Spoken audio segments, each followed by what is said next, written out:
Hvad sker der, hvis en fredsaftale mellem Ukraine og Rusland ikke bare stopper krigen, men binder Ukraine på hænder og fødder? En aftale, der forbyder NATO-tropper på ukrainsk jord.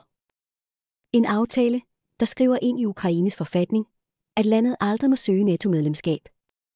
Og en aftale, hvor USA lover hjælp, men faktisk ikke kan hjælpe, fordi USA selv er en del af NATO. Hvordan kan verdens største supermagt love sikkerhed, og samtidig begrave den? Aftalen, der ændrer alt. Forestil dig en fredsaftale, der stopper krigen nu. Den lyder umiddelbart positiv. Men prisen? Ukraine må aldrig søge NATO-optagelse. Ingen NATO-tropper må nogensinde sættes indisk. Det betyder, at den sikkerhedsgaranti, Ukraine har kæmpet for siden 2014, pludselig bliver ulovlig. USA siger, hvis Rusland angriber Ukraine igen, så hjælper vi. Men hvordan? USA er en integreret del af NATO. Hvis NATO som institution ikke må røre Ukraine, så gælder det samme for USA. En præsident kan love meget, men internationale traktater overtrumfer politiske løfter.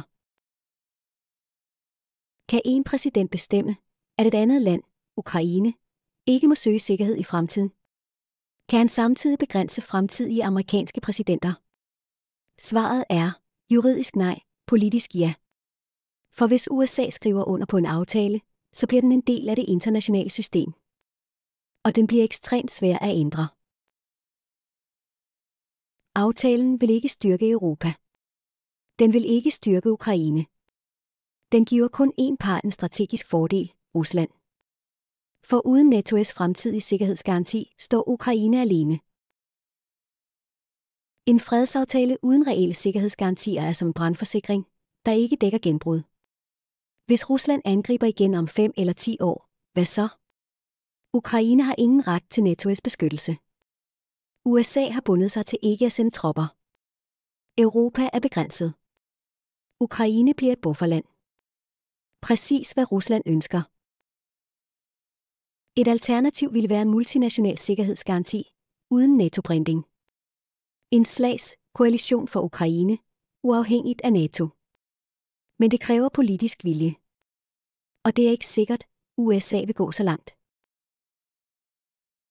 Historien viser, at supermagter ofte laver aftaler, der hjælper dem selv, ikke de lande, det handler om. Denne fredsaftale risikerer at blive endnu et eksempel. En fredsaftale kan stoppe bomberne nu. Men den kan også skabe en farligere fremtid.